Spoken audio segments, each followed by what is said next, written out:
इस फिल्म में चंबल गांव की घटना पर आधारित है। फिल्म में एक मनोज नाम का लड़का होता है जो पढ़ाई में बिल्कुल नील होता है, इसलिए 12वीं की परीक्षा में पास होने के लिए चीट बनाता है। मनोज के पिता एक खाद्य विभाग में क्लर्क की नौकरी करता है। उसके पिता बहुत ईमानदार हैं। मैनेजर को साइन करने से मनोज के पिता मना कर देते हैं, इसलिए मैनेजर गुस्सा हो जाते हैं और मनोज के पिताजी उस पर चप्पल से मार देते हैं। इस कारण उनके पिताजी को सस्पेंड कर दिया जाता है। सस्पेंड लेटर मनोज के घर पहुंच जाता है।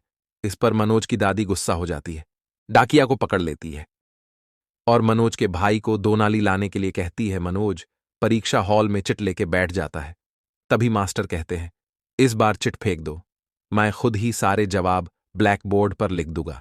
तभी डीएसपी स्कूल पहुंच जाते हैं और चीटिंग करने से मना कर देते हैं।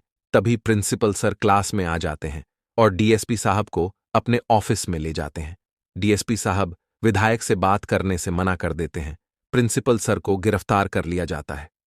मनोज के पिता केस लड़ने के लिए शहर से बाहर चले जाते हैं। मनोज और उसका भाई एक जुगाड़ चलाने का काम करते हैं, परंतु उनके जुगाड़ को विधायक के आदमियों के द्वारा पकड़ लिया जाता है।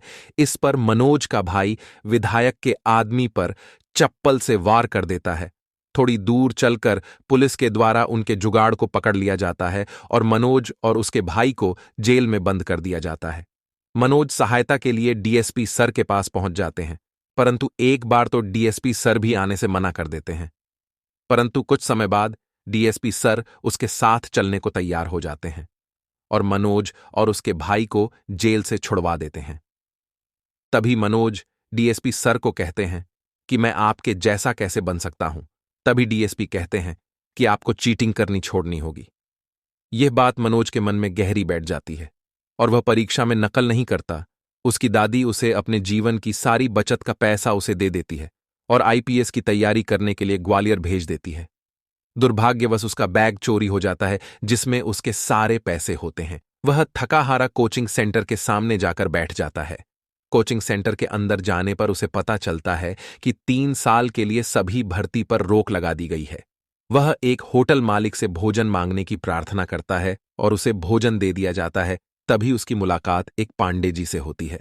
फिल्म डाउनलोड करने के लिए चैनल को लाइक, शेयर एंड सब्सक्राइब करें और कमेंट में यश लिखें।